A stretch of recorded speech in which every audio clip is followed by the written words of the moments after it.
나의 힘이 되신 여호와여, 내가 주를 사랑하나이다. 아멘. 사랑과 은혜가 풍성하신 하나님 아버지, 오늘 하나님 앞에 예배자로 나왔습니다. 이곳에 함께하여 주시고 저희들 예배를 기뻐 받아 주옵소서. 예수님 이름으로 기도드리옵나이다. 아멘. 모두 일어나셔서 개회 찬송을 부르겠습니다.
사도신경으로 신앙고백 하시겠습니다.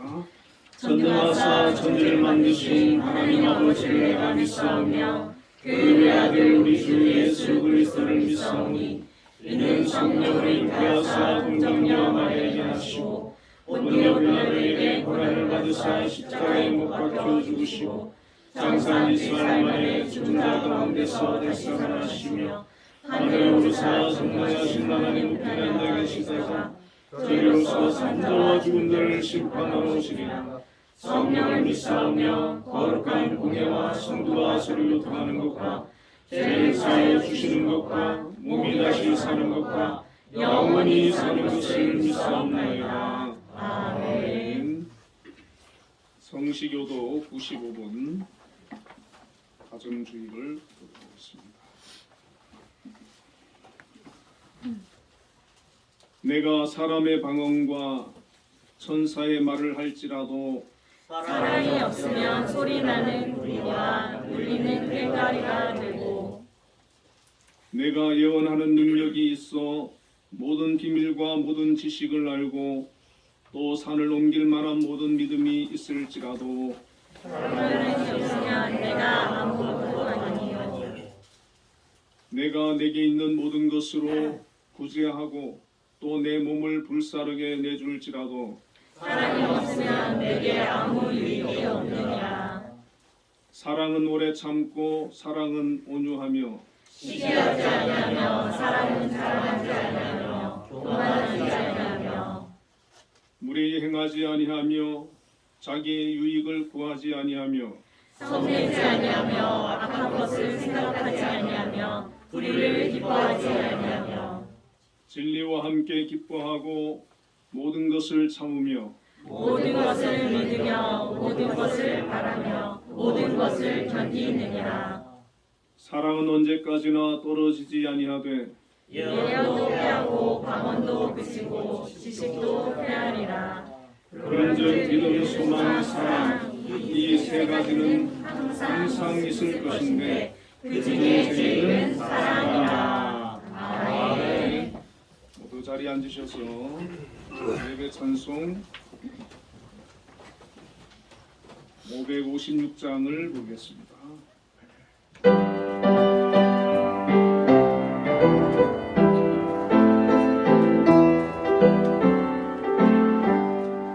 날마다 주님을 의지하는 우리 집 본가족 꼭 되어라. 다 함께 모여서 찬양하니 하늘의 위로가 넘쳐나네. 할렐루야. 우리 가족 사랑과 행복의 안식처. 할렐루야. 우리 가족 주님만 모시고 살아가리. 아버지 어머니 사랑하고 형제와 자매들 우애하니. 세상에 불화가 밀려와도 주 사랑 안에서 두려웠네. 할렐루야. 우리 가족 사랑과 행복의 안식처.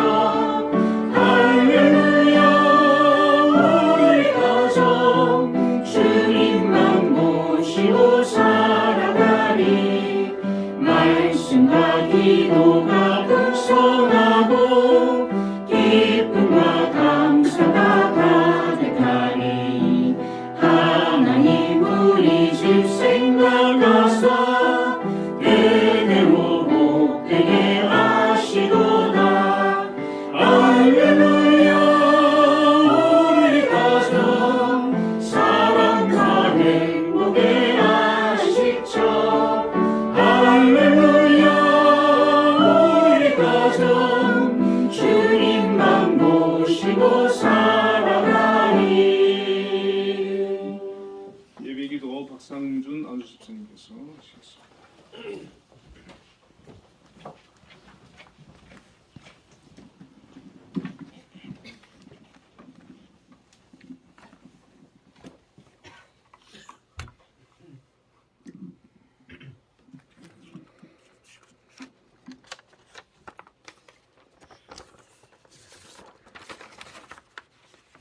기도 올리겠습니다. 사랑과 은혜가 충만하시고 역사하시는 만물의 주 여호와 하나님 아버지, 주님의 은혜를 감사드립니다. 주일을 맞아 우리 한빛교회 성도들을 주님의 푸른 초장으로 인도하여 주시고 우리의 삶을 은혜롭게 지켜주신 하나님 아버지께 영광과 존귀와 찬양의 예배를 올려드립니다. 지금 이 시간에도 세상은 전쟁과 A형 독감, 코로나로 어려운 경제 사정으로 힘든 고난의 시간을 보내고 있습니다. 하루속히 코로나와 A형 독감, 전쟁에서 벗어나 평화로운 일상생활로 되돌아가 생활할 수 있도록 인도하여 주옵소서. 이 나라 이 민족을 불쌍히 여기시고 북한에도 우리처럼 주님을 믿고 의지하며 하나님 말씀을 통해 기적의 역사가 나타나게 하여 주시옵소서. 우리를 죄에서 구원해 주셨지만 우리는 마귀 사탄과 타협하며 교만하고 방탕하며 세상 물질 문화에 현혹되어 살아왔습니다.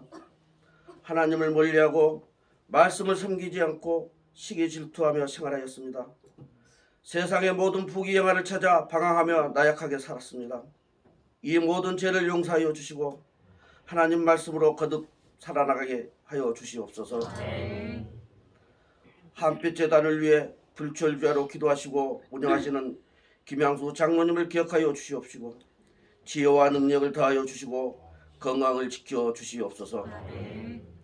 한빛재단의 각 기관장도 기억하여 주시고 기관을 운영할 때 어려운 점 없게 능력에 능력을 더하여 주시옵소서. 신동성 원로 목사님과 한빛교회 한빛재단에 속한 모든 성도들 학생들도 다 하나님 은혜 가운데 건강하고 행복하게 살아갈 수 있도록 지켜주시고 보호하여 주시옵소서. 세계 여러 나라와 전국 방방곡곡을 다니며 공연하는 세계 유일의 시각장애인 한빛예술단을 기억하여 주시고 공연마다 은혜와 영광이 넘치는 기적의 공연이 되게 하여 주시옵소서. 오고 가는 발길 순간순간마다 아무 사고 없이 다닐 수 있도록 눈동자같이 지켜주시옵소서.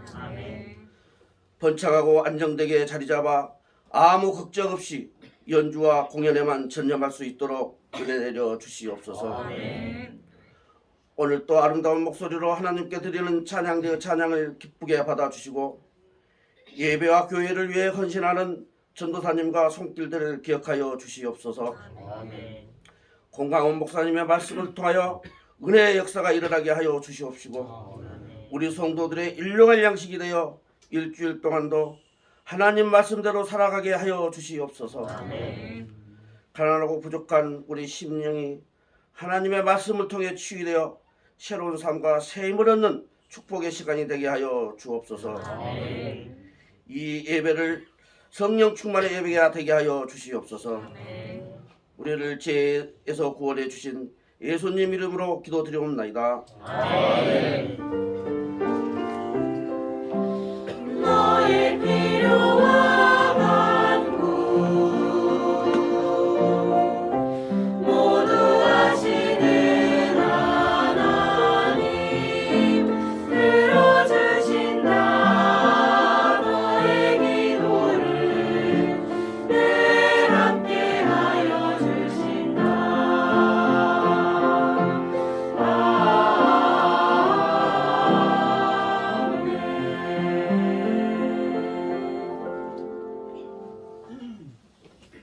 오늘 우리에게 주시는 하나님의 말씀 에베소서 5장 31절부터 33절까지 말씀을 함께 합독하도록 하겠습니다. 같이 읽겠습니다. 그러므로 사람이 부모를 떠나 그의 아내와 하여 그 둘이 한 육체가 될지니 이 비밀이 그도다. 나는 그리스도와 교회에 대하여 말하노라. 그러나 너희도 각각 자기의 아내 사랑하기를 자신같이 하고 아내도 자기 남편을 존경하라. 아멘. 한빛 찬양대에서 하나님께 찬양으로 영광드리겠습니다.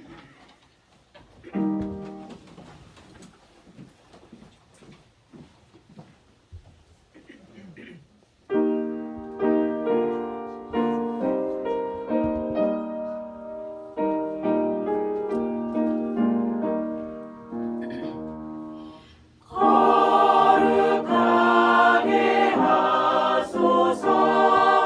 진리의 주님이여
기도하게 하소서.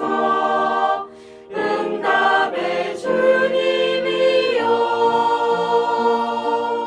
나의 생각 나의 뜻 버리게 하옵시고 주께서 원하는 바른 뜻 깨달아서 응답받게 하소서. 하나님 이름 위에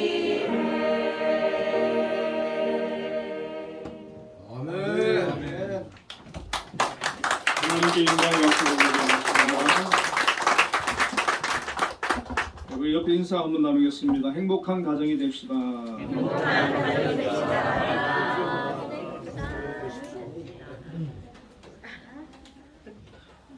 오늘 본문의 말씀을 가지고 이 큰 비밀이라고 하는 제목으로 함께 은혜를 나누겠습니다. 오늘도 기도와 찬양에 많은 은혜를 받았습니다. 오늘은 부부의 날이고 또 부부 주일이기도 합니다. 국가에서 5월 21일을 둘이 하나가 된다는 의미에서 부부의 날로 제정을 했고, 한국 기독교 총연합회에서는 5월 셋째 주일을 부부 주일로 정해서 지키고 있습니다. 국가와 교회에서 사회를 지탱하는 근간이 곧 건강한 가정에 있고, 건강한 가정은 부부간의 행복에서 비롯된다고 보기 때문에 부부의 날로 제정을 한 것입니다. 오늘은 부부에 대해서 하나님의 말씀을 통해 함께 생각을 해보려고 합니다.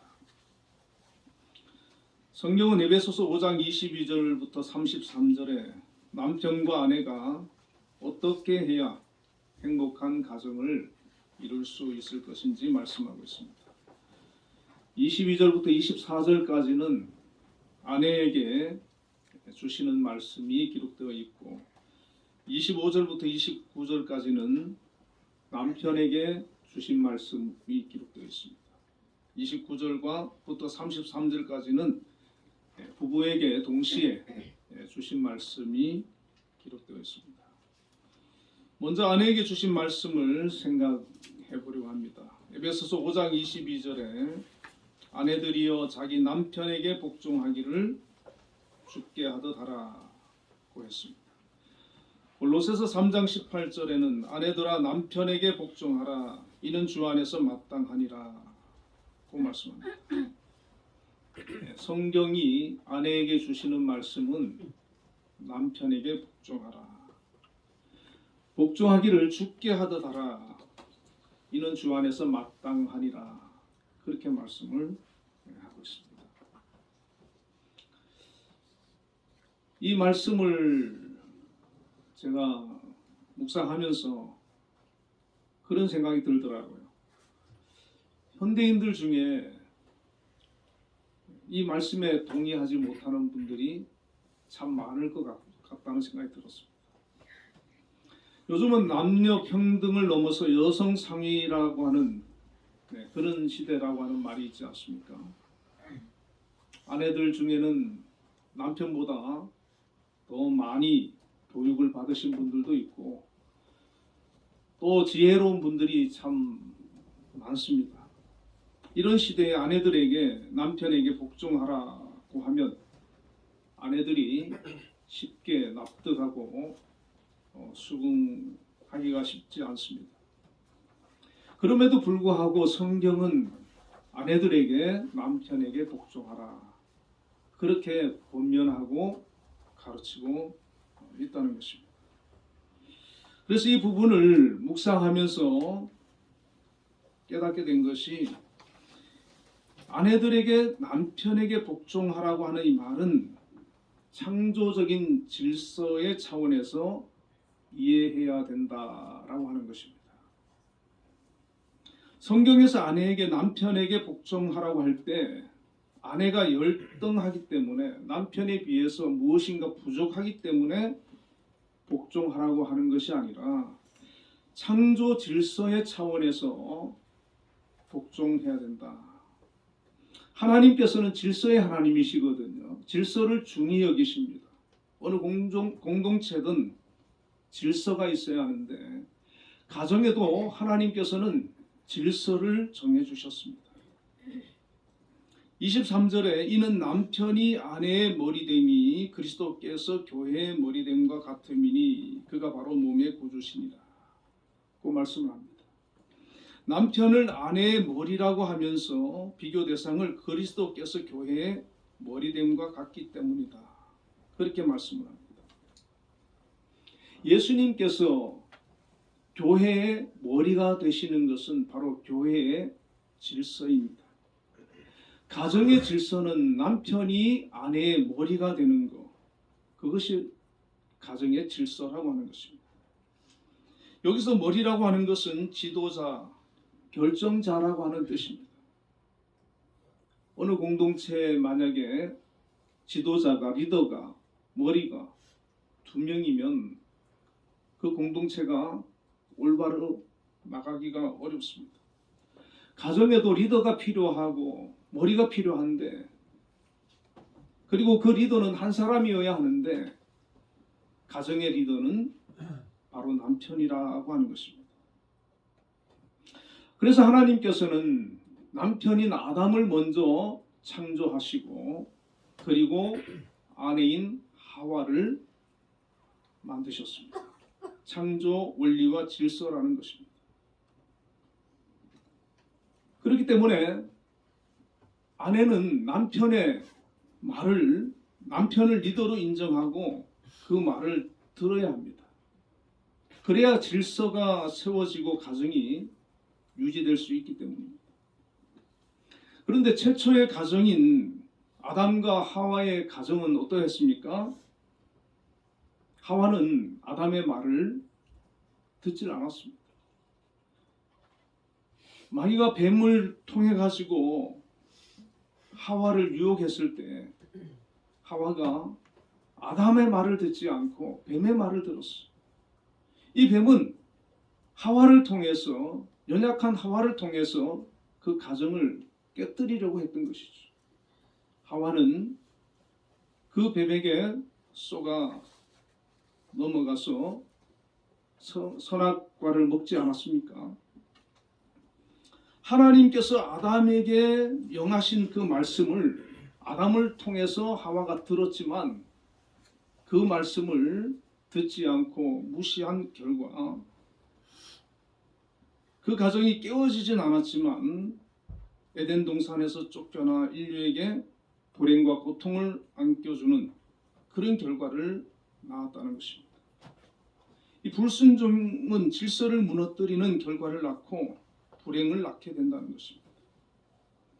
지금도 가정에서 성경적 질서를 유지하는 방법은 아내가 남편을 머리로, 리더로 인정하고 남편의 말을 귀담아 듣고 그 말을 잘 따라주는 것입니다.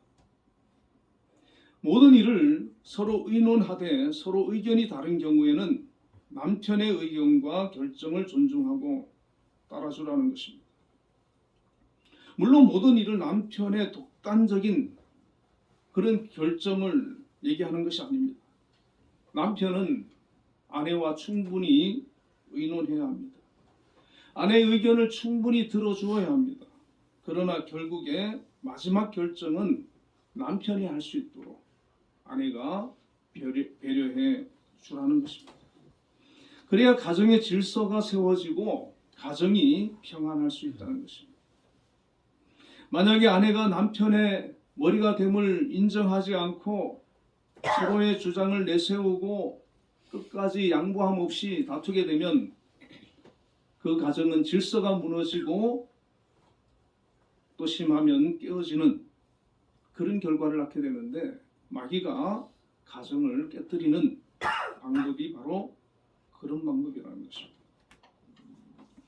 요즘은 남편들이 가정에서 발언권이 점점 약해지고 길을 못 피는 경우가 점점 많아지고 있다고 합니다. 가정에서 무시당하는 남편이 밖에서 제대로 사회생활 하기가 어렵지 않겠습니까?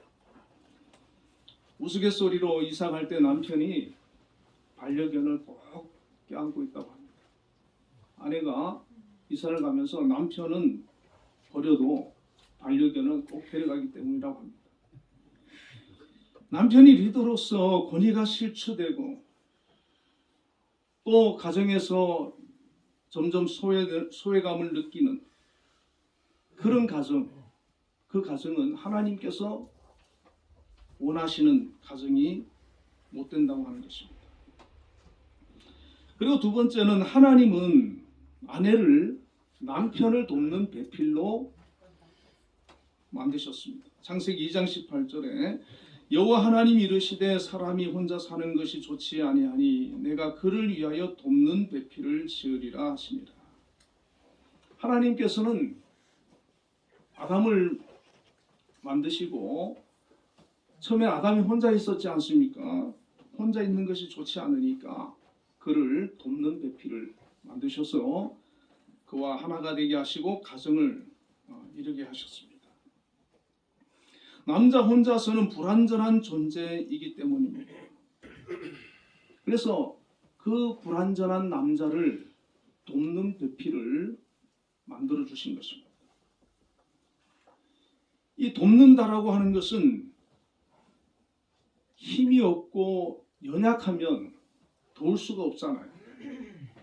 오히려 남편에게 도움이 되는 존재. 어떻게 보면 아내가 더 능력이 있을 때, 더 뛰어날 때 그 남편을 잘 붙들어주고 함께 해주고 도와주고 가정을 세워나갈 수 있는 그 능력을 아내가 가지고 있다는 것입니다. 남자들은 경주마처럼 앞으로 달려나가는 본능이 있습니다. 그래서 아내가 그 남자를 잘 컨트롤해줘야 되고 잘 보살펴줘야 되고 도와줘야 된다는 것입니다.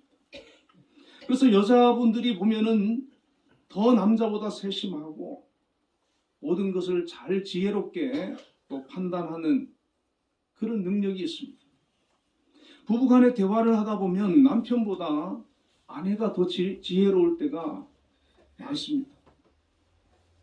어떤 경우에는 남편이 자기 역할을 다하지 못할 때 아내가 가정을 지키고 그 가정을 일으키는 경우도 많이 있습니다. 엄마가 자녀를 키우는 것을 보면 그 인내와 사랑과 지혜가 아빠가 따라갈 수 없는 것을 볼 수가 있습니다. 그래서 하나님께서는 남자에게 돕는 배필을 주셔가지고 그 아내가 남편을 잘 사랑하고 또 부족한 부분을 메우면서 온전한 가정이 될 수 있도록 그렇게 하신 것입니다. 세 번째는 남편은 아내가 존경하고 신뢰할 수 있는 그런 존재가 되어야 합니다. 24절에 그러므로 교회가 그리스도에게 하듯 아내들도 범사에 자기의 남편에게 복종할지니라. 그리고 오늘 본문에서는 아내는 남편을 존경하라고 했습니다. 그런데 존경이라고 하는 건 이것은 억지로 강제적으로 존경하라고 한다고 되어지는 것이 아니지 않습니까? 존경할 수 있는 대상의 존경을 받을 수가 있는 것입니다. 그래서 교회가 그리스도의 말씀에 복종할 수 있는 이유는 주님께서 교회에 행하신 그 사랑과 교회가 주님을 존경하기 때문에 주님의 말씀을 따르고 믿고 순종하고 복종하는 것입니다. 마찬가지로 남편은 아내에게 존경할 수 있는 사람이 되라는 것입니다. 그래서 아내가 남편을 신뢰하고 남편을 존경하는 그런 마음이 우러나와서 남편의 말을 신뢰하고 따르고 더 나아가 복종할 수 있는 그런 관계가 되어야 한다는 것입니다. 그래서 남편은 신앙과 인격과 삶을 통해서 가장 가까이 있는 아내가 정말 존경하고 따를 수 있는 그런 존경심을 가질 수 있도록 해주라는 것입니다. 남편으로서 가장으로서 가정을 책임질 수 있어야 하고 평소 언행에 실수가 없어야 하고 또 약속은 반드시 지켜야 하는 것입니다. 아내를 변함없이 사랑해야 하고 한눈 팔거나 바람 피우지 말아야 하고 아내를 무시하는 그런 언행을 하지 말아야 합니다. 아내가 상처를 받게 되면 또 사랑받지 못한다고 느끼게 되면 그 부부 관계는 병들게 되고 깨어지기 때문입니다. 그래서 이 남편이 아내를 정말 위해주고 사랑해줄 때 아내가 남편을 존경하게 되고 그렇게 남편이 존경스러울 때 아내는 남편을 가정의 리더로 머리로 인정을 하게 되고 그의 말을 따르게 되는 것입니다. 그러나 성경은 남편의 말과 결정을 무조건 따르라고 말씀하는 것은 아닙니다. 남편이 하나님을 경외하는 사람인지 또 믿음으로 올바른 판단을 하는지 잘 살펴보고 판단할 수 있어야 합니다. 때로는 남편이 하나님의 뜻에 명백히 어긋난 그런 판단을 할 경우도 있지 않습니까? 그때는 지혜롭게 잘 상의해서 올바른 판단을 할 수 있도록 또 잘 이끌어 주어야 하는 목도 여자의 몫입니다. 그래서 이것이 결코 쉬운 일이 아니기 때문에 아내는 남편에게 신앙으로 지혜로움으로 올바른 판단력을 가지고 살아갈 수 있도록 기도해 주어야 합니다. 그리고 불신 남편에게 또 순종하라는 말씀도 성경에 있습니다. 베드로전서 3장 1절에 아내들아 이와 같이 자기 남편에게 순종하라. 이는 혹 말씀을 순종하지 않는 자라도 말로 말미암지 않고 그 안에 행실로 말미암아 구원을 받게 하려 함이니 너희는 너희의 두려워하며 정결한 행실을 범이라 그랬습니다.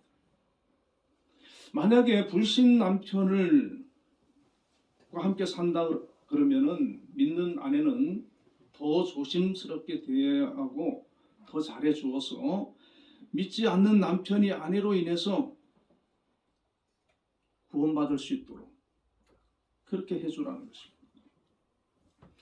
백준영 진영교회 은퇴하신 이재철 목사님이 젊었을 때 직장 다니면서 그렇게 술을 먹고 교회도 가지 않고 그렇게 집에 들어와서 그냥 쓰러져 자고 그랬다고 합니다. 그때 이 아내가 그 남편의 옷을 다 벗기고 갈아입히고 발을 씻기우고 그러면서 매일 남편을 위해서 기도를 했다는 거예요. 하루는 이 분이 이제 아내가 그렇게 하는 것을 아는 거예요. 그래서 감동을 받고 교회를 나가기 시작해서 신앙을 해서 목회자가 되었는데 참 훌륭한 그런 목회자가 되지 않았습니까? 아내가 믿지 않는 그 남편의 영혼을 구원하기 위해서 눈물로 기도하고 헌신하고 희생하는 그런 수고가 필요하고 그래서 그가 예수 믿고 주님 앞으로 돌아오게 하는 것 이것이 정말 아내의 귀한 본분이 되는 것입니다. 그런데 고린도후서 6장 14절에는 너희는 믿지 않는 자와 멍해를 같이 하지 말라는 말씀이 있습니다. 성경은 결혼의 대상을 믿는 자로 하라고 말씀하고 있는 것입니다. 믿음의 사람들이 부부가 되면 신앙의 동력자가 될 수 있습니다. 신앙적 갈등이 없습니다. 함께 하나님을 섬기면서 주님을 위해 살아갈 수가 있습니다. 그런데 믿지 않는 사람과 결혼하면 어떻습니까? 그는 전도의 대상이 되는, 선교의 대상이 되는, 오랫동안 그를 위해서 기도해야 되고 신앙적 갈등을 겪어야 합니다. 저는 믿지 않는 그 아가씨가 믿는 아가씨가 믿지 않는 남자를 만나가지고 결혼을 해서 전도는 고사하고 오히려 같이 믿음을 떠나는 그런 경우도 여러 봤거든요. 그러니까 좋은 믿음의 사람을 만나는 거, 그것이 신앙의 굉장히 중요한 요소가 되는 것입니다. 그러므로 배우자의 신앙에 대해서 신중하라는 것이죠. 자, 이렇게 아내는 남편을 리더로 인정하고 또 복종하고 이렇게 존경하고 기도해주고 또 배필이 되어서 가정에 돕는 자가 되어주고 이렇게 해서 그 가정을 하나의 건강하고 하나님이 기뻐하는 그런 가정으로 만들어 가야 할 그런 사명과 책임이 있다고 하는 것입니다. 자, 두 번째로 25절부터 31절까지는 남편에게 주시는 말씀입니다.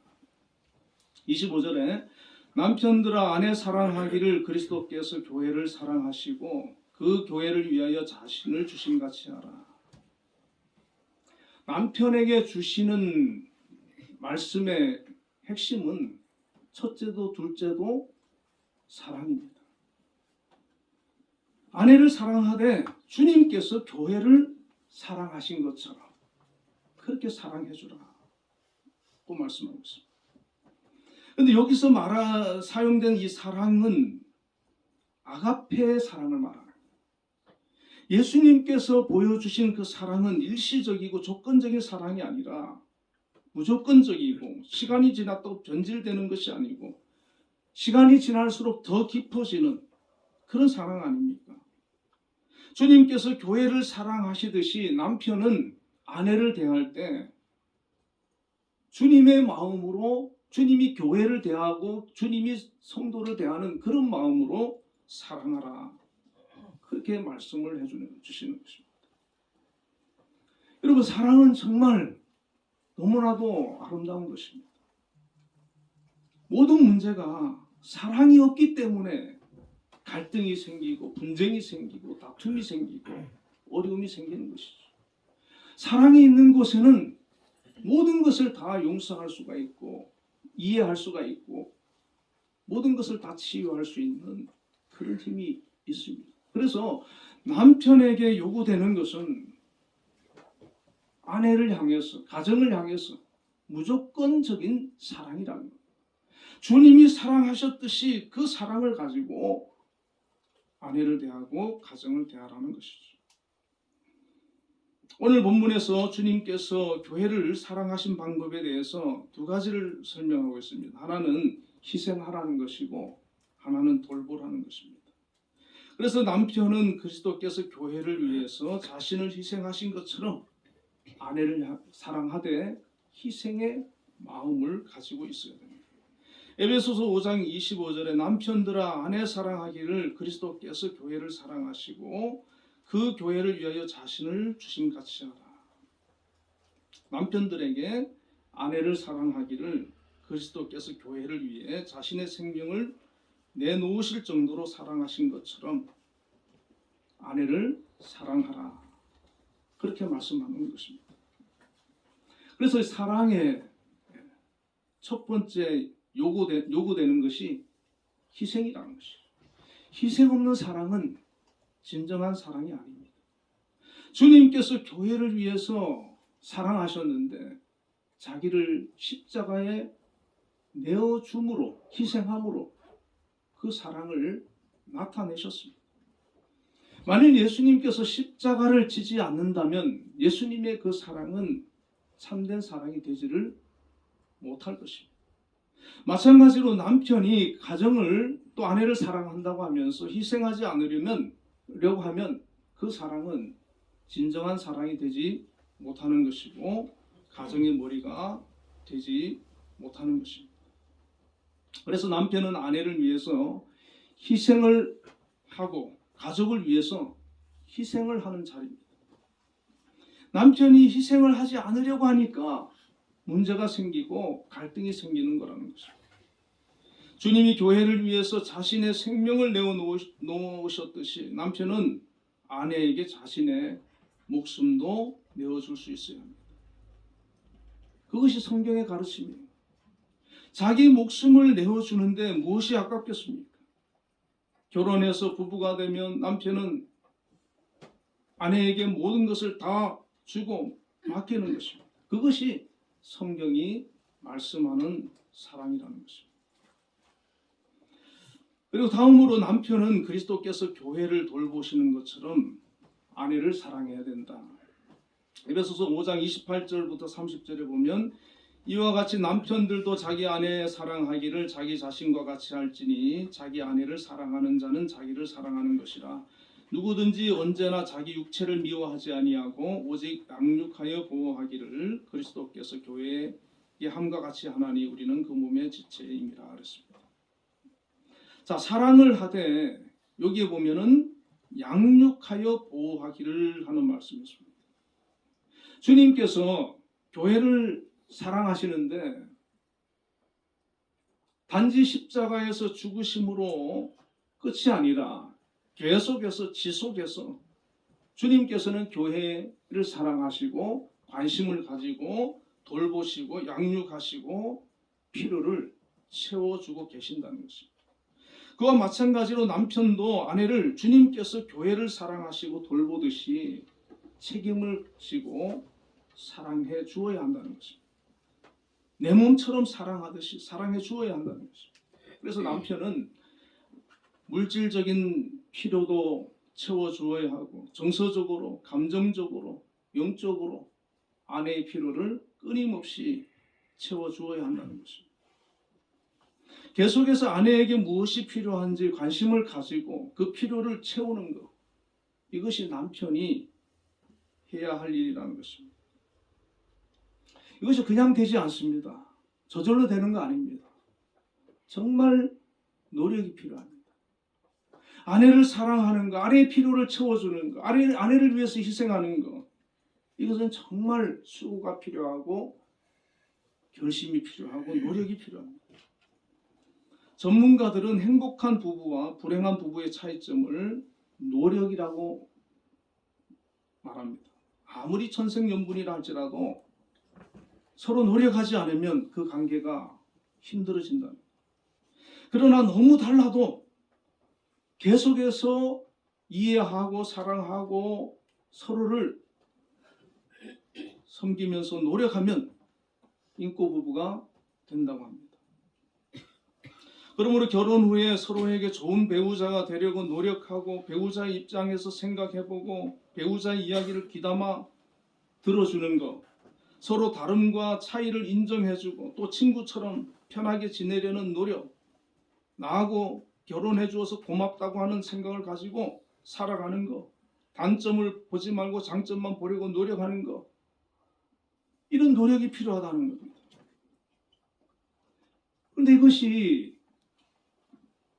잘 안 되지요. 특히 젊은 부부들은 잘 안 됩니다.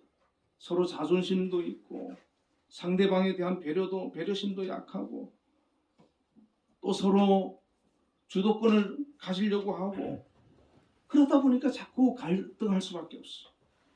그러나 성경은 계속해서 이것을 말씀하고 있는 겁니다. 남편과 아내는 상대방에게 사랑한다는 말을 자주 해야 되고 고맙다는 말을 자주 해야 되고 서로 노력하라는 겁니다. 세 번째로 결혼에 대해서 오늘 본문은 큰 비밀이라고 말씀합니다. 에베소서 5장 31절부터 33절에 그러므로 사람이 부모를 떠나 그의 아내와 합하여 그 둘이 한 육체가 될지니 이 비밀이 크도다. 나는 그리스도와 교회에 대하여 말하노라. 그러나 너희도 각각 자기 아내 사랑하기를 자신같이 하고 아내도 자기 남편을 존경하라. 그렇게 말씀합니다. 31절 말씀은 창세기 2장 24절 말씀을 인용하는 것인데 이러므로 남자가 부모를 떠나 그 아내와 연합하여 둘이 한 몸을 이룰지로다. 그렇게 말씀합니다. 하나님께서 이 세상을 창조하시고 사람을 만드시고 결혼하여 살 수 있는 결혼 제도를 만들어 주셨는데 이 결혼은 남자와 여자가 성인이 되어서 부모를 떠나는 것이라는 겁니다. 부모를 떠나 인간답게 자유롭게 가정을 이루고 사는 것, 경제적으로 독립하고 정서적으로 독립하는 것, 이것이 바로 결혼이라는 것이죠.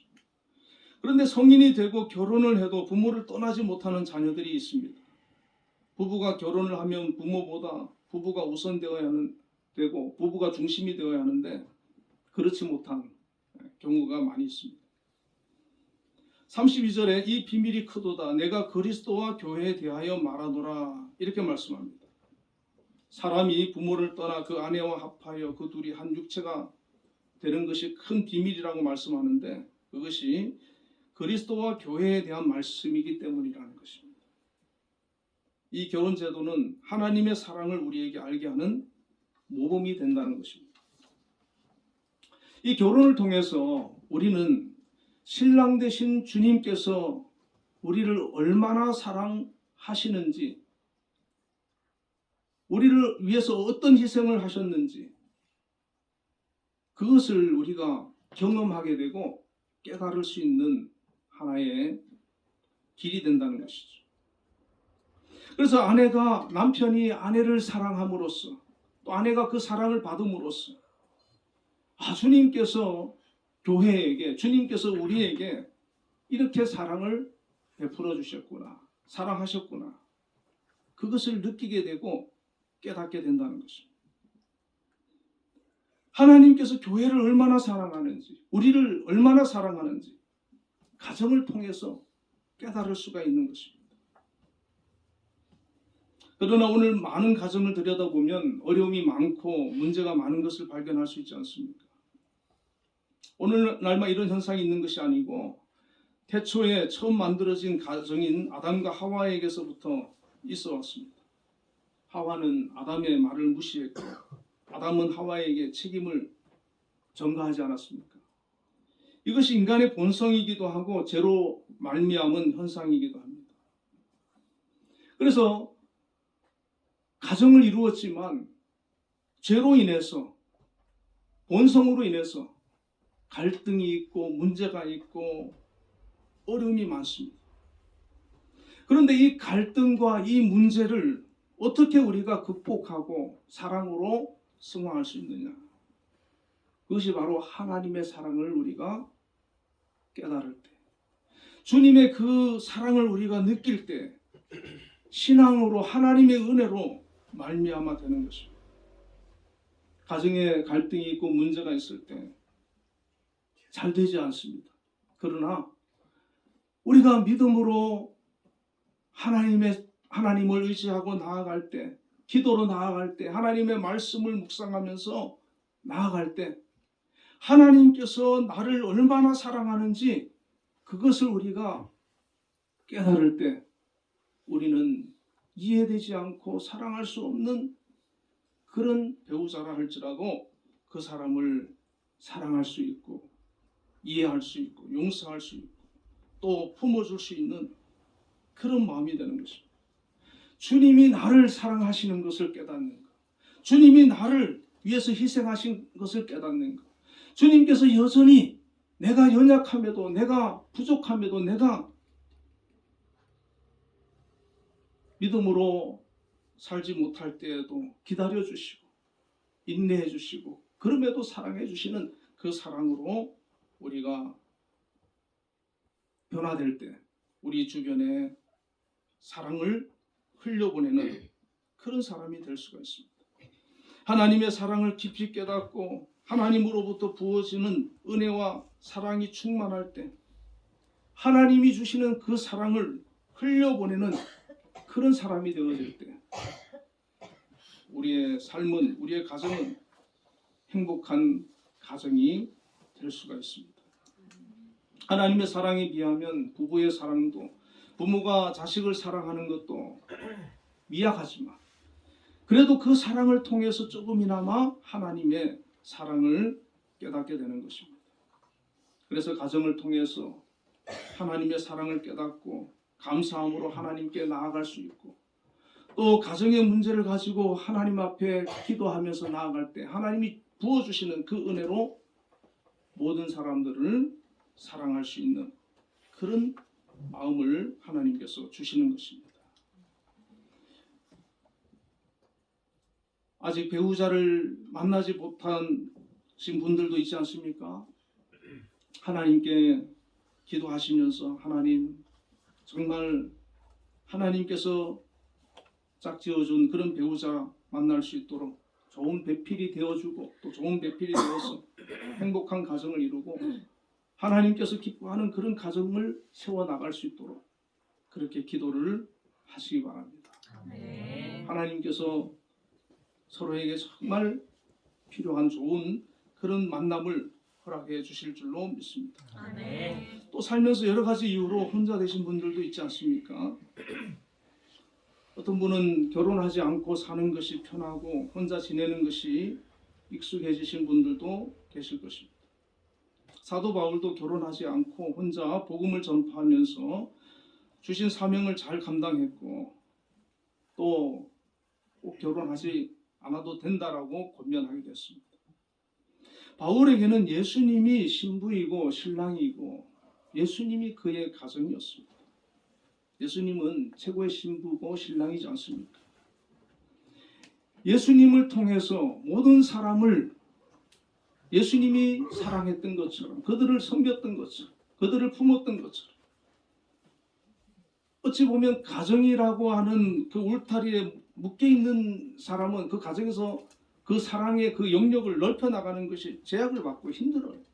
그러나 이 바울은 그 제약이 없으니까 수많은 영혼들을 사랑할 수가 있고 섬길 수가 있고 주님께로 인도할 수가 있었습니다.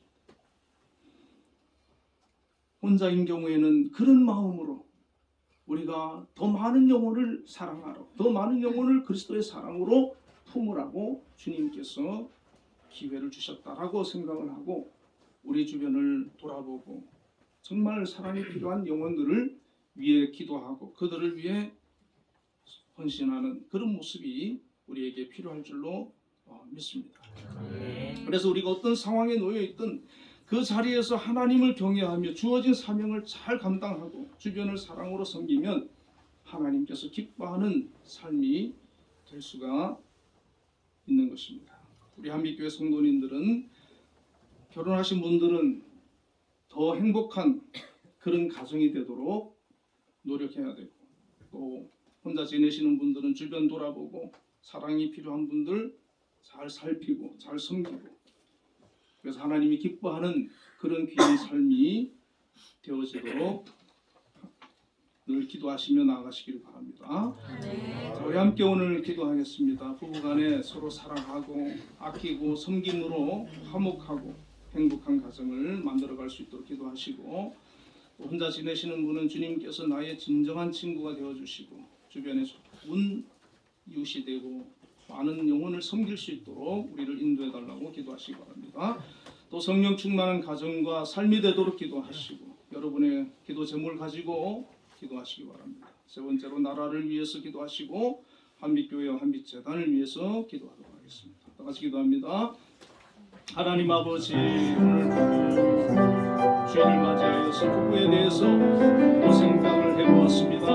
하나님 부부 안에 정말 서로 사랑하고 아끼고 섬김으로 화목하고 행복한 가정을 만들어갈 수 있도록 하나님 함께하시며 인도하여 주시옵소서. 정말 서로를 사랑할 수 있는 그런 마음, 서로 신뢰하고 인정할 수 있는 마음, 하나님 또 희생하고 또 하나님 복종할 수 있는 그런 마음을 허락하여 주시기를 원합니다. 우리의 행복한 가정, 건강한 가정, 화목한 가정, 온전한 가정을 만들어갈 수 있도록 인도하여 주시옵소서. 혼자 지내시는 분들 있지만 주님께서 나의 진정한 친구가 되어주시고 또 주님과 함께 듣고 남은 생애를 동행하며 살아가는데 하나님 정말 그 마음의 기쁨과 평안을 주옵소서. 특별히 주변에 좋은 이웃이 되어서 하나님 많은 영혼들에게 섬기는 자리가 되어 주변에 많은 영혼들을 사랑하고 그들을 보호할 수 있는 그런 아버지 믿음의 삶을 살아갈 수 있도록 인도하여 주시옵소서. 만성의 성령 충만한 가정과 삶이 되어서 하나님 아버지의 뜻 안에서 하나님 기뻐하시는 그런 모습으로 저희들이 살아가기에 합당하도록 인도하여 주옵소서. 하나님 또한 각자의 기도 제목들이 있는 줄 압니다. 그 기도의 제목을 가지고 믿음으로 나아갈 수 있도록 인도하여 주옵소서. 하나님의 응답을 경험하게 하여 주옵소서. 하나님 나라를 위해서 기도합니다. 이 나라의 민족 지켜주시고 윤석열 대통령 세워주셔서 나라를 잘 이끌어갈 수 있도록 함께하여 주옵소서. 한빛교회와 한빛재단을 하나님 축복하여 주시고 또 세워주셨으니 영광 받아주시고 하나님 뜻한 바를 온전히 이루어 주시길 원합니다. 하나님 또 우리 한빛재단에 계신 우리 김영선원이 늘 함께하여 주시고 지혜와 건강을 더하여 주시고 한빛재단이 든든히 세워져가도록 함께하여 주옵소서. 영광 받아 주시옵소서. 예수님 이름으로 기도드리옵나이다. 아멘.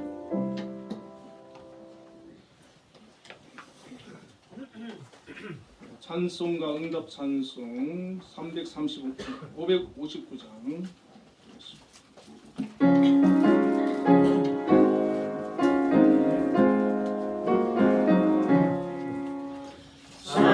사절의 봄바람 불어있고 하나님 아버지 모셨으니 믿음의 반석도 든든하다. 우리 집 즐거운 동산이라. 오너라 임마누엘 예수만 섬기는 우리 집. 오너라 임마누엘 복되고 즐거운 하루하루. 어버이 우리를 보이시고 동기들 사랑에 뭉쳐있고 기쁨과 소름도 같이 하니 간간의 조가도 천국이라. 오너라 임마누엘 예수만 섬기는 우리 집. 오너라 임마누엘 복되고 즐거운 하루하루. 아침과 저녁에 수고하여 다같이 일하는 온 식구가 한 상에 둘러서 먹고 마셔. 여기가 우리의 낙원이라. 고마워라 임마누엘 예수만 섬기는 우리 집. 고마워라 임마누엘 복되고 즐거운 하루하루. 하겠습니다. 하나님 아버지 크신 은혜와 사랑을 감사합니다. 또 부부의 주일을 맞이해서 하나님 앞에 예배를 드리고 하나님 기뻐하는 부부로서 또 하나님 기뻐하는 그런 삶을 저희들이 살아갈 수 있도록 함께 하시고 인도하여 주시고 또 승리하게 하여 주옵소서. 하나님 또 귀한 예물 믿음으로 감사함으로 하나님 앞에 드렸습니다. 하나님 기뻐 받아주시고 드린 손길을 하나님 기억하여 주시며 함께하여 주시고 복의 복을 더하여 주시옵소서. 특별히 11조를 구별하여 하나님 앞에 드린 귀한 손길들 하나님 기억하여 주시고 그 드린 손길들을 축복하여 주시옵소서. 일할 수 있는 귀한 직장을 허락하여 주심을 감사합니다. 그곳에서 귀하게 쓰임받게 하여 주시고 맡은 일 잘 감당할 수 있게 해주시고 인정받게 해주시고 꼭 필요한 그런 인재가 되어지도록 함께 하시며 역사하여 주옵소서. 특별히 우리 한빛재단을 하나님께서 이곳에 세워주시고 지금까지 함께 해주시며 하나님 기뻐하시는 그런 일들을 이루어 나가게 하심을 감사합니다. 우리 한빛재단을 이끌어가시는 우리 김영수 장로님 지금까지도 함께 해주심을 감사드립니다. 앞으로도 함께 해주시고 지혜를 주시고 건강 지켜주시고 모든 계획하는 것 하나님 보시기에 합당하게 하시고 그 일들을 통해 영광 받으시고 하나님 크신 뜻을 이루어 주옵소서. 또한 하나님 아버지 귀한 기관장님들 세워주셨습니다. 또 기관을 이끌어가시는 또 리더들이 있습니다. 하나님 함께 해주셔서 지혜를 주시고 하나님 앞에 기도하며 나아갈 때에 붙들어 주시고 지켜주시고 어려움 없도록 함께해 주옵소서. 지혜 주셔서 모든 것 지혜롭게 슬기롭게 잘 해결해 나갈 수 있도록 함께하여 주옵소서. 없는 자들 붙여주시고 하나님 모든 일들 속에 은혜와 평강을 허락하여 주옵소서. 또한 아버지 하나님 감사의 예물 드린 귀한 손길들 하나님 기억해 주시고 그 마음의 평강과 기쁨과 믿음과 은혜와 사랑이 풍성하게 하여 주옵소서. 하나님을 기쁘시게 하며 하나님 주시는 하늘로부터 임하시는 그 큰 사랑을 날마다 경험할 수 있는 귀한 은혜 허락하여 주옵소서. 하나님 가정에도 함께 해주시고 부부간에 또 자녀들 하나님 축복해 주시고 평안을 주시고 사랑과 화목이 가득하게 하여 주시기를 원합니다.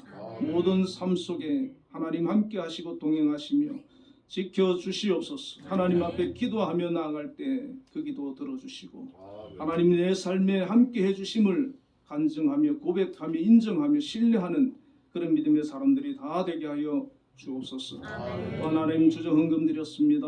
하나님 받아주시고 한 주간도 주님 동행하여 주시고 그 걸음을 지켜주시고 믿음으로 승리하게 하시고 하나님을 기쁘시게 하는 그런 삶이 되게 하여 주시옵소서.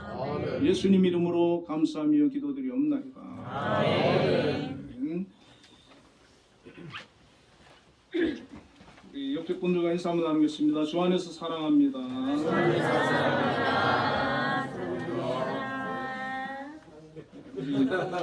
김종석 안수집사님 코로나 잘 회복되셔가지고 오늘 나오셨습니다. 우리 격려 감사의 박수 한번 해주십니다. 지난주 우리가 또 선희수 우리 학생 위해서 우리가 통성으로 기도도 했는데 잘 회복해서 퇴원해서 건강하게 돌아왔습니다. 우리 박수 한번 하겠습니다.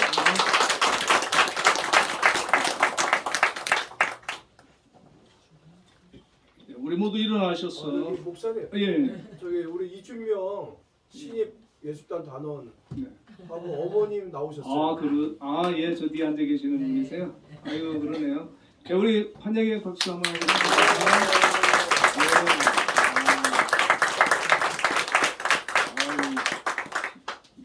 너무 잘생겼네요. 자, 우리 모두 자리 일어나셔서 635장.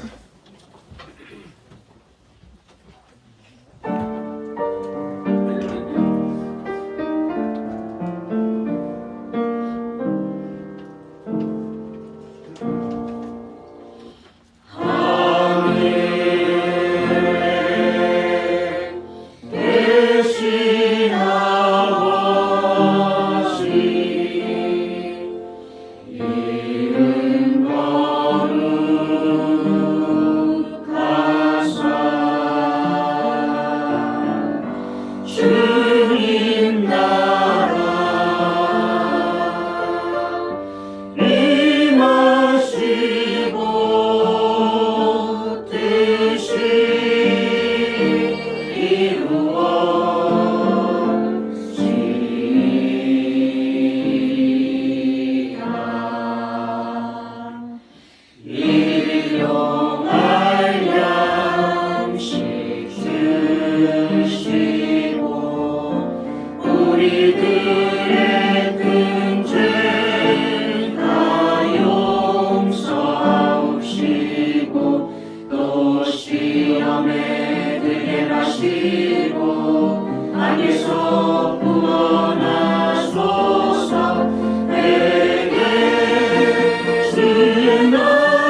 지금은 우리 주 예수 그리스도의 크신 은혜와 하나님의 극진하신 사랑과 성령님의 교통하심이 오늘도 하나님 앞에 예배자로 나와 영광 돌리는 우리 한빛교회 모든 성도들 위해 지금부터 영원까지 함께 계시기를 축원하옵나이다. 아멘.